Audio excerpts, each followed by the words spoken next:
morning, children. We had started the chapter The River of Hope. So, today we are going to continue this. So, from the very beginning, we have got to know about the Narmada River. And we have seen that where does it start from, how does it end to, where does it meet.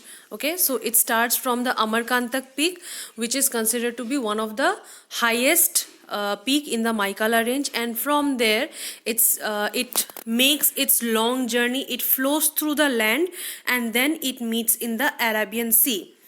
Next, we have seen that it also flows through a rift valley, which is believed to be flowing through some of the ancient rocks in the world. And since the river water is flowing through most of the ancient rocks, that's why this fact makes the river Narmada the oldest river on the earth. And if it is asked that how oldest it is or how old the river Narmada is, then we can say that it is nearly 150 million years older than the Ganga. We all have heard about the river Ganga, but the Narmada is not that, the word is not that used, or we don't hear much about the river Narmada. But the river Narmada is actually much older than the Ganga. And how much older it is, this thing we have already got to know. Now, we also got to know about how the river Narmada was created. There are various ancient legends regarding the creation of the river Narmada. So according to that, we have got to know about how it was created, that a drought had affected the land, and those people, they were totally devastated by that. They were suffering by the drought, so they went along with the gods to Lord Shiva and then prayed to him that to support or just to save the land in any way. So what happened? Lord Shiva, he started meditating, and while he was meditating, the sweat which came out of his body, which was starting to come out of his body, it came down and it all met together, and that created the river Narmada. And that is why the river Narmada is named as the bringer of hope. And Shiva, Lord Shiva, had blessed the river with one such wish, that you will always remain sacred and shall flow forever. So the river Narmada will never stop flowing. Then we have also got to know about the other names of the river Narmada. One such name is Reva. So we have seen here that the word Reva means which leaps. Okay, the name, it describes that the manner in which the river jumps, or just like the waves rushes from one end to another. So that form or that pattern of rushing is similar with the name, or that matches the name Reva. Then we have also seen that the members who are living by the side of the river Narmada, they are the oldest. Okay, they are the oldest, and they are the special people. They are Adivasis, those people who remain or who survive by the side of the river Narmada are the Adivasis. Okay, and they are I can say that they know the river pretty well, because they live by the side, as well as they celebrate the river in various ways. Okay, they know the nature of the river, and also their existence is inseparable with the river Narmada. Now let's start from this paragraph. Not so long ago, the thick forests along the Narmada supported several species of wild animals. So it's not the case that only the the human beings only used to live. No, that's not the case. Even the living beings, the animals, various species of wild animals used to live by the side of the river Narmada. That means in those forests. Okay, but over time, trees have been continuously destroyed in these parts.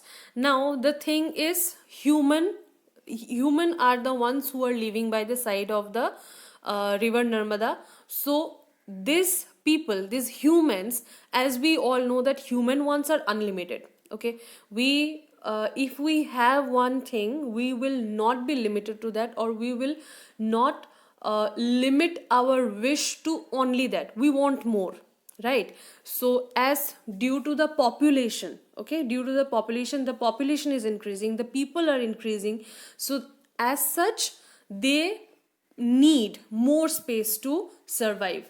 Okay, they need more space just to continue their livelihood. So as such what they do, due to the passing of time, as they are increasing, their spaces of staying, that is also increasing, so they need more space. So as such what they do, they are now destroying the forest, and that is creating trouble for those animals who are living by the side. Okay, their survival is hampered here. This has either killed the animals or made them move away to other parts in search of food and shelter. Now what happens?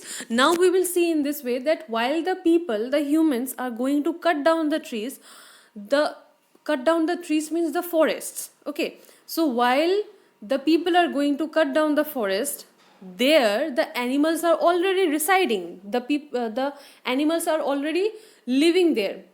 So while maybe they may encounter, the people may encounter, the humans, while they encounter while cutting down the trees, so we can understand, or we can assume that these animals, they are getting killed at that time. And if that is not the case, so due to the destruction of the forest, anyhow they have to leave their forest, they have to leave their home, okay, which is the forest, and then they have to move to some other place, because they also have to live. Even animals also have their life, right? So this is how the destruction of the forest as well as the survival of the animals is hampered, or it is continued, we can say. Now when destruction is all around, while the nature is only destructing, okay, it is getting destroyed, can the river, I mean the river Narmada alone remain unaffected, where everywhere, okay, just now the example has been given of the forest, okay, and along with the forest, even the animals, their survival, their place of staying, of living, is also destroyed. So while so many destruction is going on all around, will this ever happen that the river Narmada is remain unaffected? The river Narmada will not be destroyed. We, the humans, will not cause any kind of danger or any kind of trouble to the river Narmada. Will it ever happen? No. So let's see what are the kinds of destruction again happening to the river. Over the years, the water in the river has reduced greatly due to the cutting of trees at the river source. Now, from the part where the river is starting, okay, that's the river source. Okay, at the river's source there are couple of trees which are growing, okay, and there at the river source those trees are being cut down. People are cutting down those trees, so the river is also troubled by pollution that continues to threaten its existence. So not only the trees are being cut, but because the trees are built up on the source of the river Narmada, as such it is creating pollution for the river. And people, we know, humans, we also we throw garbage into the water, so that is also creating pollution.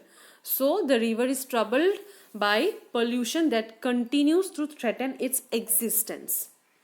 The Narmada, that was once the bringer of hope. If you remember in this part, while the river Narmada was created, then Lord Shiva had blessed the river, or or we can say the river Narmada was named, or the meaning of the river Narmada is the bringer of hope.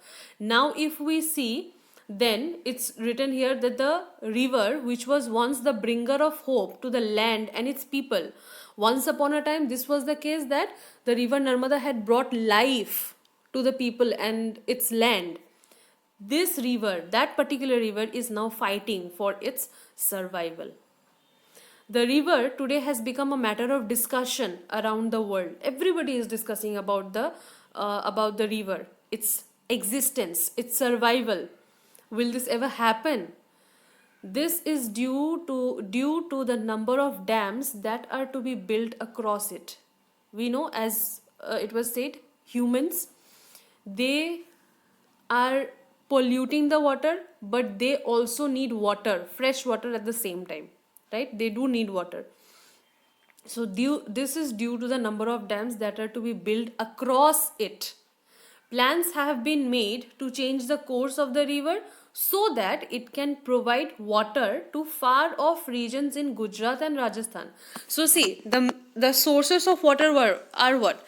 These rivers. Now if this river water is polluted, if some of the parts is polluted, but still we need this water. The water which we are polluting, though that same water we need. Okay, that is our need. Now in some parts, in those parts where like it is dry area, okay, or we have lack of water, just like in Gujarat and Rajasthan. So due to that, due to this problematic areas, we need water, and as such we have to change the river's course. That means we have to change the river water's flow. Maybe it is flowing through one side just because to provide it to the states of Gujarat and Rajasthan, we have to change its course and let it flow to the districts of Gujarat and Rajasthan. Okay, so this is the thing. So to support it, or to maybe look after this matter, the Narmada Valley Authority was set up to carry out this plan. Okay, so that this states could get enough amount of water. That's why the Narmada Valley Authority was set up, just to carry out this plan. Now let's see, what is this Narmada Valley Authority? What is this plan about? So the NVA has since come up with the Narmada Valley project, by which several dams shall be built on the Narmada. So this was the organization, okay, this was the authority who was going to build several dams, okay, by on the river Narmada. That means from the river water they will be forming, or they will be building up several dams, so that it will be reaching to various states. The water will be reaching. These include about 30 large, 135 medium and 3000 smaller dams. Okay, one thing I forgot to tell you, in the video, whichever lines you see, okay, it's marked, please do mark that, because those paragraphs are important. Even here also, how many dams were to be built on the river Narmada according to the Narmada Valley Authority? That is 30 large dams and 135 medium dams and 3000 smaller dams to be built. Now, among all those dams, the biggest, okay, that have been planned, or that was to be planned to be done, is the Sardar Sarovar. Being one of the largest dams ever planned, it has led to experts discussing its usefulness. Since this was the biggest of all the dams, so it had its usefulness, and people, or the experts, they used to discuss about it. Now, this is the thing which is set up, or which is going to happen, and people are going to do it. That means it is going to be done by the Narmada Valley Authority. But if this thing happens, then what will happen? If this plan is carried out, then what? If the damming project happens, a large number of those who live along the river, including the Adivasis, will lose their lands and their livelihoods.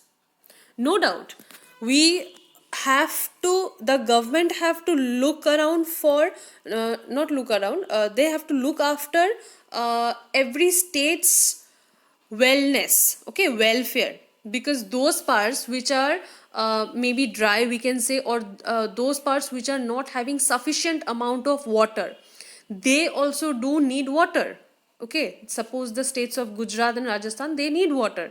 But what about if that thing is continued, if this damming project is happening? Okay, if this plan is taken into work, then the people who are staying, who are living by the side of the river Narmada, they will be losing something. And what are they going to lose? They are going to lose their lands, they are going to lose their livelihood. Okay, the dams will most certainly leave vast areas of forest and agricultural lands completely submerged. Submerged means it will all go down. Okay, it will just we can say it will drown, the land will go down. The dams will most certainly leave vast areas of forest. So as the dams will be built up, so that will create a problem for the Adivasi people and even those people who are residing by the side. Okay, so some experts say it is not yet clear whether the dam is going to bring more benefits than the damage it is going to cause. Okay, now this is the thing which is going to happen, that see, every side, everything has its pros and cons, everything has its merits and demerits. No matter, maybe it will happen that if the damming project happens, then the states of Gujarat and Rajasthan or such like other states, they will get water. Okay, where the amount of water is little less, they will get water. But the people who are living so close to the land of Narmada, they will be in problem. So that's why the experts have said that it is not yet clear that if the damming project happens, so this will cause some benefit or it will cause damage. Okay, there are more such questions in our mind. Now, troubled by all those questions, a number of movements have been set up for the cause of the Narmada, just to protect the river Narmada, to protect or to think about the existence or to think about the survival of the river Narmada. Various such movements have come up. The Narmada Bachao Andolan or Save Narmada movement is one of them. So one such movement is that, led by the well-known environmentalist Medha Patkar. Remember this name, this is very important. The Narmada Bachao Andolan, it's having another name, that is Save Narmada movement. And the leader of this movement was Medha Patkar. Now through these movements, what happened? People from across the country, including environmentalists and social workers, have joined the Adivasi people in their fight to save the Narmada. These movements are based on the belief that when we bring relief to some regions, we must not make others suffer. As the question was raised, no, that if the other state, those dry states, or maybe those states where the amount of water is less, if they are gaining, they are profiting for something. Okay, they are getting water, but on the other hand, what's happening? The Adivasis are losing something. Okay, so such other movements have come up to save the river Narmada, so that what happens, that they are basically, they are following one such belief, they are basically having one such wish, or they have one such plan, that if they have to bring relief to someone, by bringing relief to someone, that does not mean, or that should not mean, that due to that relief a group gets. Okay, if one group is profiting from something, that does not mean, or that should not mean, that the other group should lose or the other group should suffer. So that was the motto of the Narmada Bachao Andolan or Save Narmada movement. Yet, see, as I said, it is a kind of debate, should the damming project happen or not. If it happens, the states, Gujarat, Rajasthan, they are profiting. And if it does not, then they will still remain as dry. But if that happens, again on the other hand, the Adivasi people will be losing. So what to do? Yet one question remains, will the once lively river continue to flow in its natural course, or will it be dammed? Or will the, as it is said that it was the bringer of hope, it is called Reva because of the manner of rushing, okay, the waves. So will it flow in its original course, or some changes will be made, some artificial changes will be made with all the building up of dams and all, okay? As the struggle to save the Narmada continues, one is not sure what the future holds for the river. So this is a open question remaining to all, that what is going to be the future of the river Narmada, which has once lived as with lots of life, okay, as it was considered. Now it is facing the existence question, survival. Its existence is in question. Will it live? Will it remain in the same way? Will it ever leave? Okay, will it ever survive? Will that happen? We don't know. So that is the question which is remaining at the end, that what is the future of the river Narmada. So that's